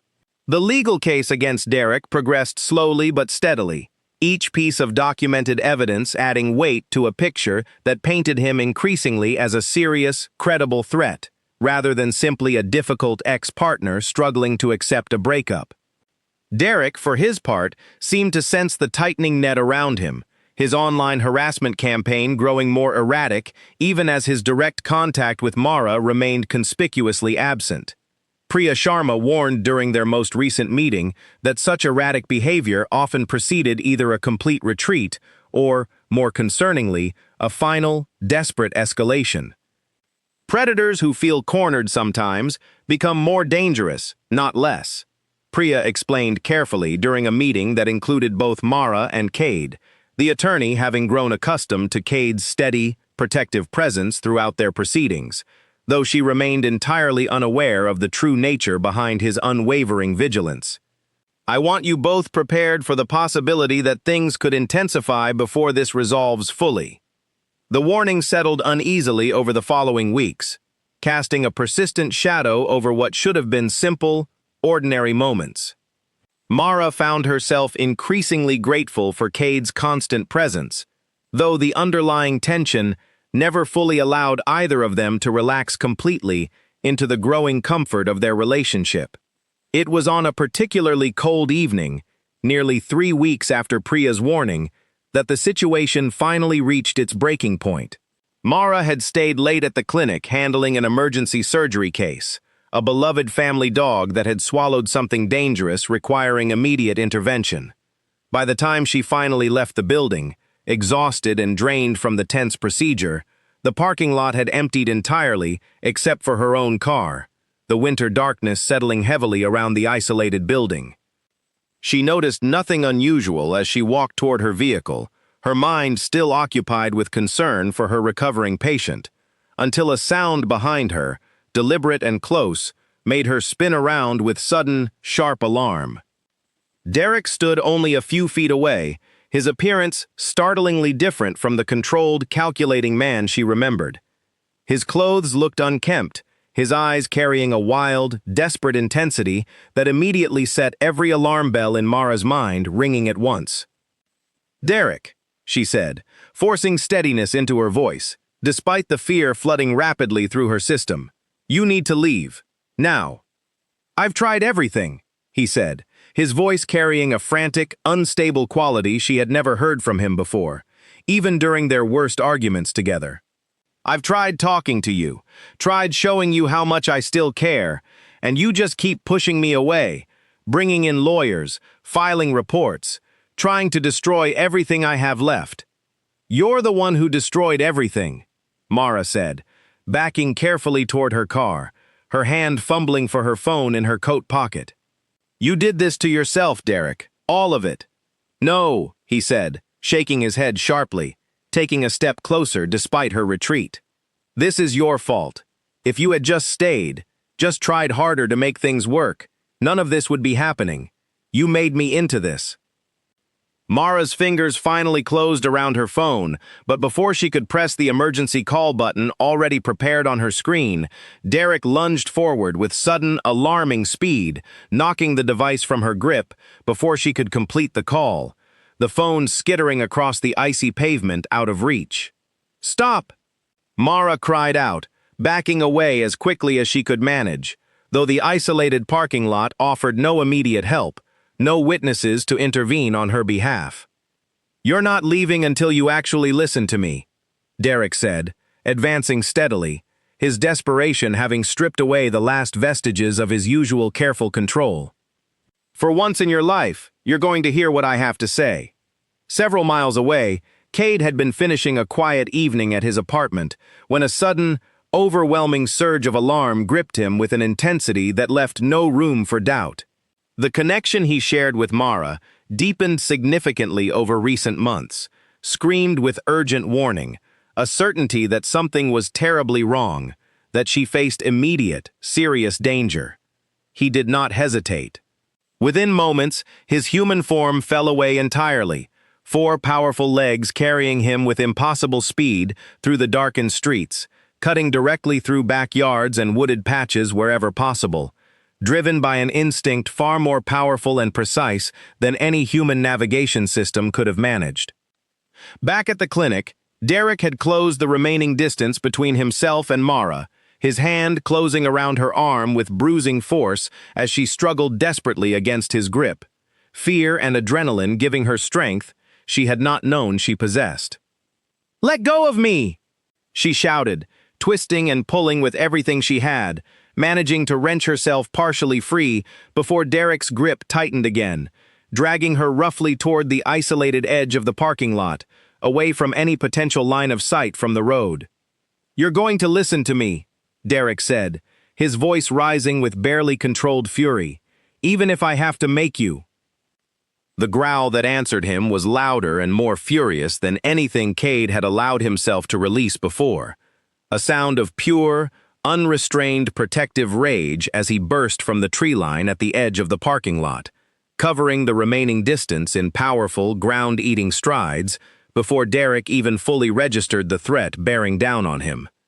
Derek released Mara's arm instantly, stumbling backward in shock and terror as the massive wolf skidded to a halt directly between them, every line of its body radiating an intensity of fury that made the earlier confrontation weeks before seem restrained by comparison. Its lips pulled back from powerful teeth, a deep, continuous growl vibrating through the cold night air. "No," Derek stammered, backing away rapidly, his earlier desperate confidence collapsing entirely into raw, primal fear. "This isn't real. This can't be real." Mara, gasping and shaking from the struggle, backed away toward the clinic building, her eyes fixed on the wolf now standing protectively before her, understanding immediately, with absolute certainty, exactly who stood guard in that powerful, dangerous form. Derek continued backing away, nearly tripping over his own feet in his panic, until his back met the side of his own parked car. The wolf advanced steadily, deliberately, each measured step radiating controlled power rather than reckless aggression, though the message conveyed was unmistakable regardless. "Stay away from her," Derek said, his voice cracking with fear, fumbling desperately for his car keys with trembling hands. "I mean it, stay away." The wolf's growl deepened in response, and Derek, finally overwhelmed entirely by terror, scrambled into his car, fumbling the keys into the ignition with shaking hands before speeding away from the parking lot with reckless haste, tires screeching against the frozen pavement, his taillights disappearing rapidly into the winter darkness. The wolf remained still for several long moments, watching the direction Derek had fled, ensuring no immediate return before finally turning toward Mara, its powerful frame relaxing gradually from its earlier tense readiness. She stood trembling near the clinic entrance, tears streaming down her face from the overwhelming combination of fear, relief, and lingering shock. "Cade," she whispered, as the wolf approached her slowly, carefully, its amber eyes carrying an unmistakable depth of concern and protectiveness that transcended its non-human form. She reached out hesitantly, and the wolf lowered its head gently into her outstretched hand, allowing her to feel the soft, thick fur beneath her trembling fingers, a gesture of trust and comfort that settled something deeply frightened within her chest. "Thank you," she whispered, her voice breaking with the weight of everything that had just occurred. "You saved me. Again." They remained together in the quiet, empty parking lot for several long minutes, until finally the wolf gently pulled away, retreating toward the privacy of the nearby tree line where Cade could safely return to his human form. He emerged moments later, fully dressed, having apparently kept spare clothing hidden nearby for exactly this kind of necessity, and crossed the remaining distance to gather Mara carefully into his arms. "I'm here," he murmured against her hair, holding her securely as her trembling gradually subsided. "You're safe now. I promise you, you're safe." Mara clung to him tightly, the events of the evening finally catching up with her fully as adrenaline began fading into exhausted relief.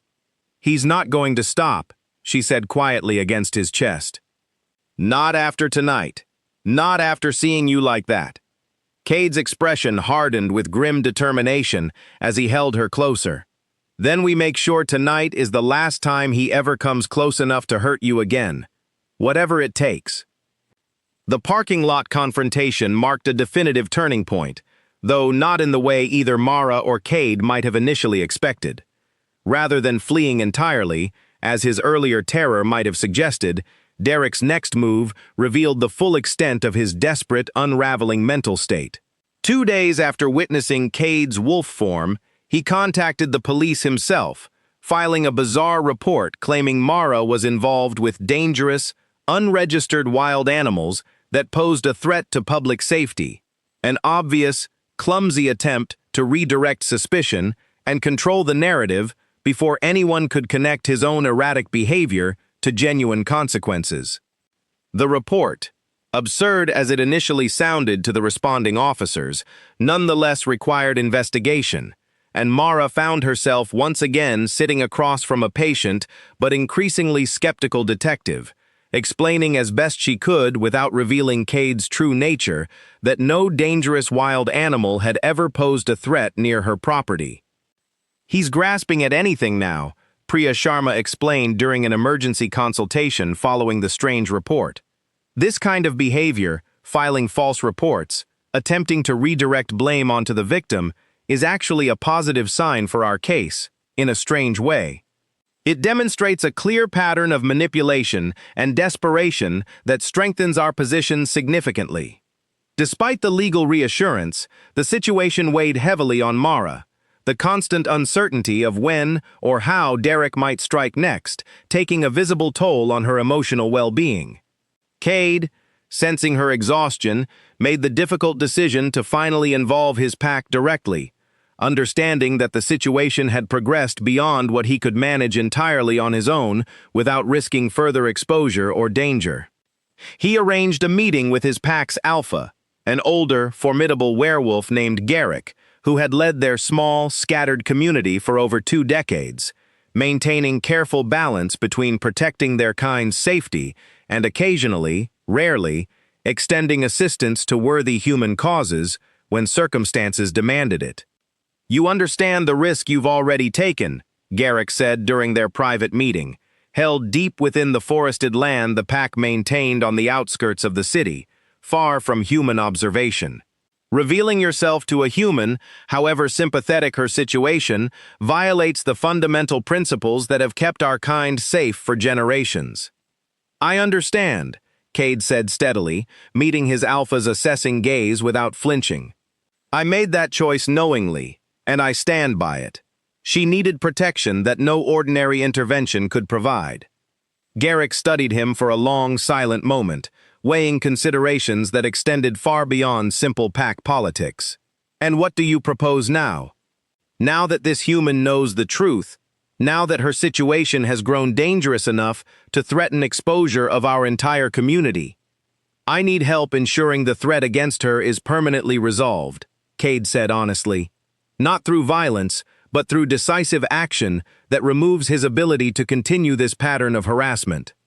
I believe, with the pack's resources, we can help identify additional evidence, additional witnesses, anything that strengthens the legal case already building against him."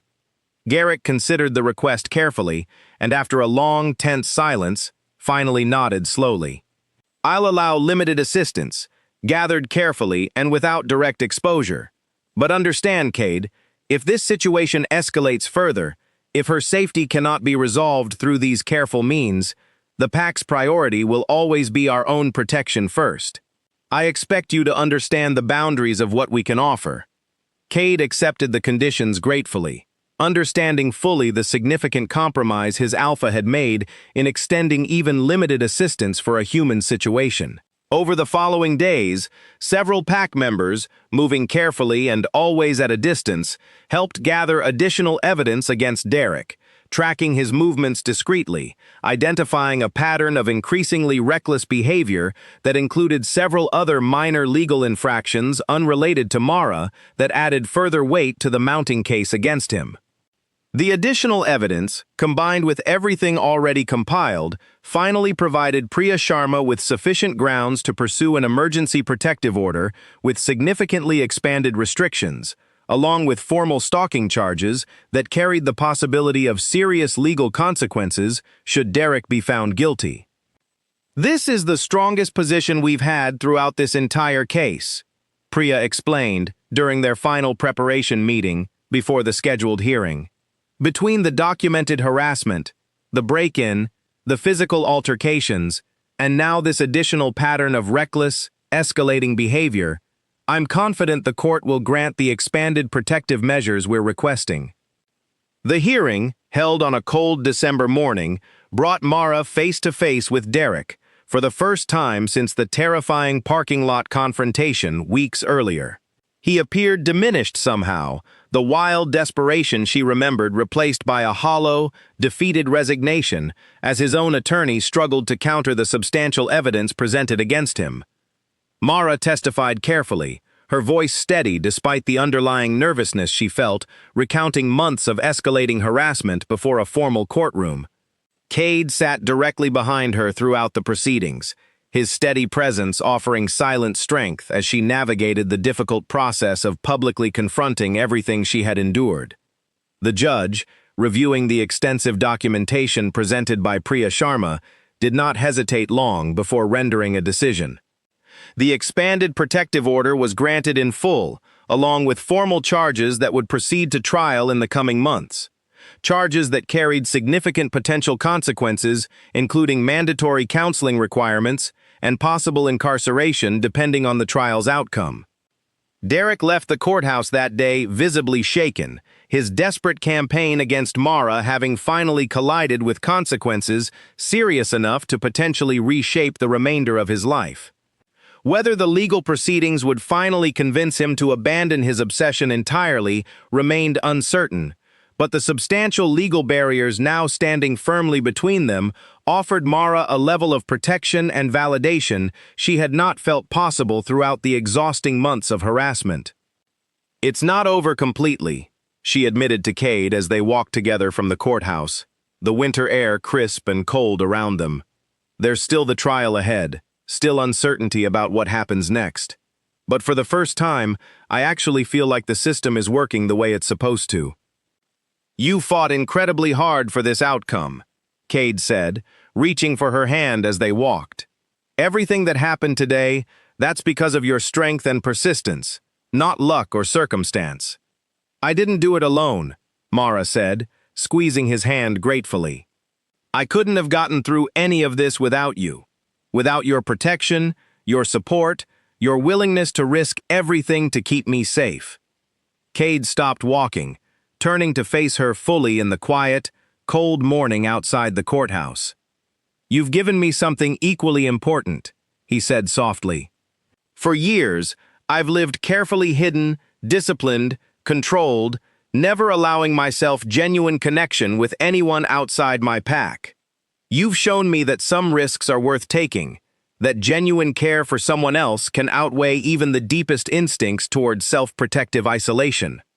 Standing together in the cold winter air, surrounded by the quiet aftermath of months of fear finally beginning to resolve into something more hopeful, Mara felt, for the first time in longer than she could remember, a genuine sense of the future stretching ahead of her, uncertain in its details, but no longer defined entirely by fear.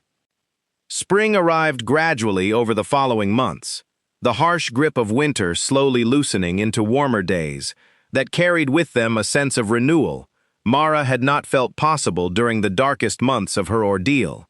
Derek's trial, held in early March, concluded with a guilty verdict on the stalking charges, resulting in a sentence that included mandatory counseling, an extended and strictly enforced protective order, and a period of probation that carried serious consequences should he violate any of its conditions.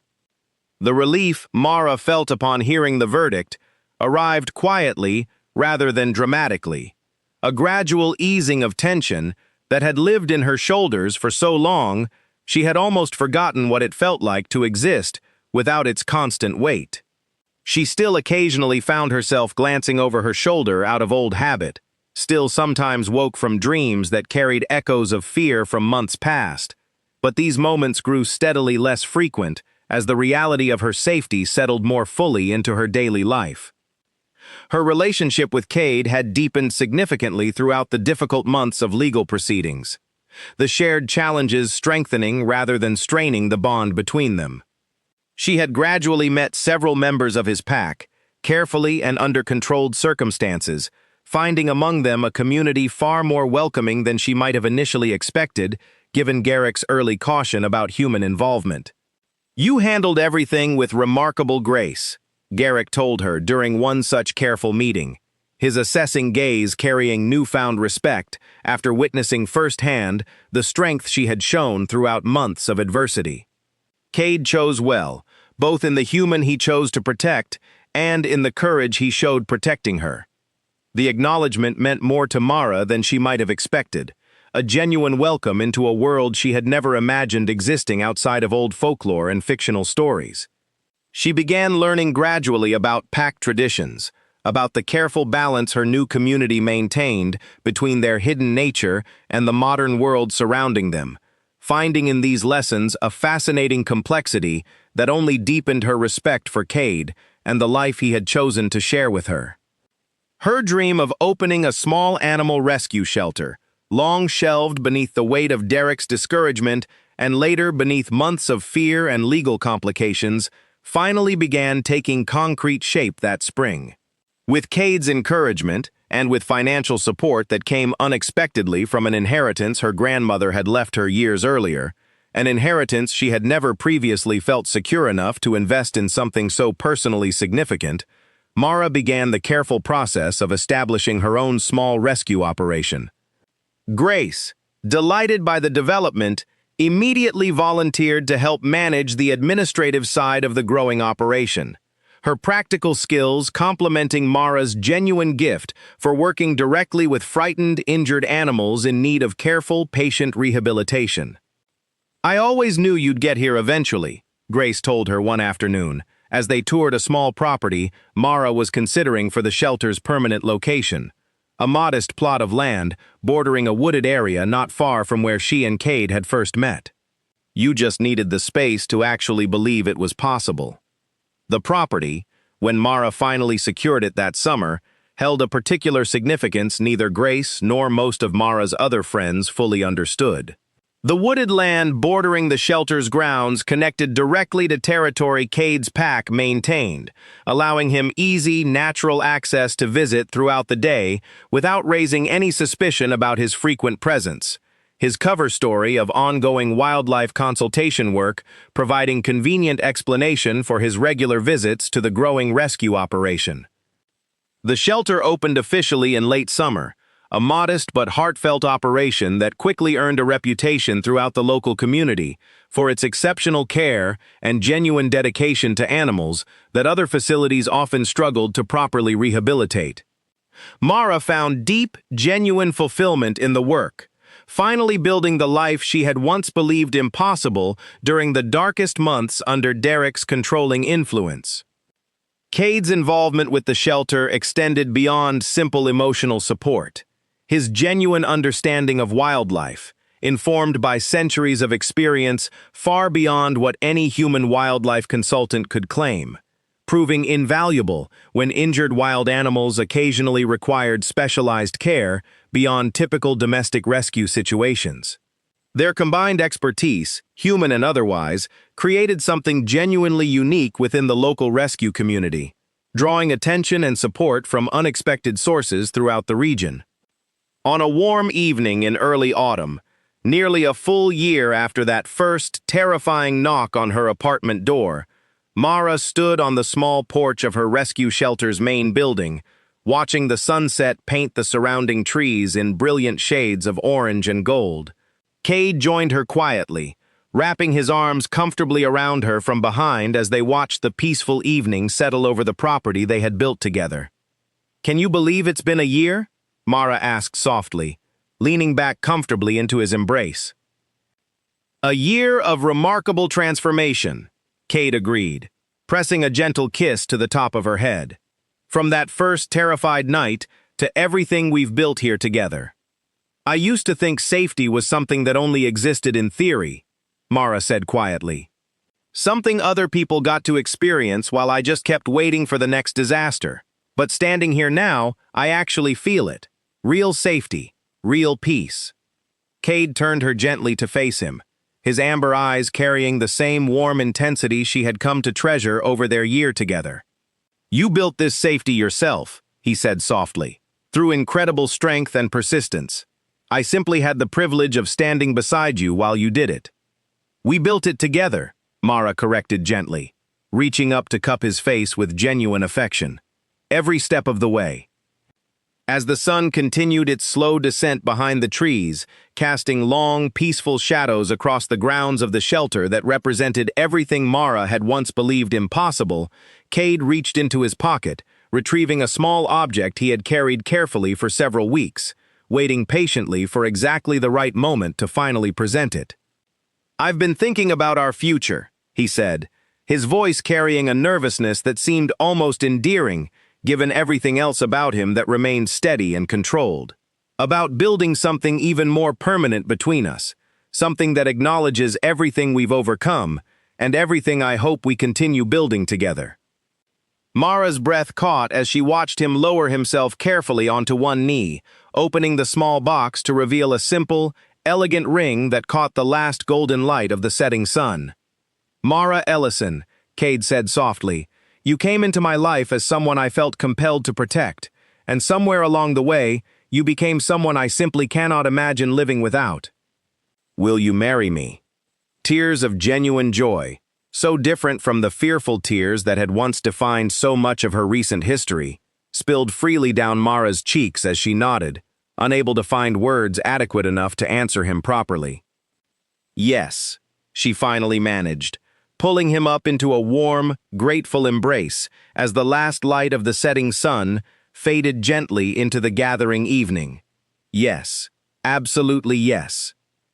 Standing together on the porch of the life they had built from the ashes of genuine fear and uncertainty, surrounded by the quiet sounds of the rescue shelter settling into evening, Mara finally understood fully the depth of the journey that had brought her to this moment. The terror of those early months, the impossible discovery of Cade's true nature, the long, difficult path toward genuine safety and healing, all of it had led ultimately to this: a life built not on fear, but on genuine partnership, protection freely given and gratefully received, and a love strong enough to bridge even the most impossible of differences. The little farmhouse light glowed warmly behind them as darkness finally settled fully over the property, and somewhere in the surrounding trees, their new home, their new beginning, stood watch silently over the peaceful night ahead, no longer haunted by shadows of fear, but filled instead with the quiet, steady promise of everything still yet to come.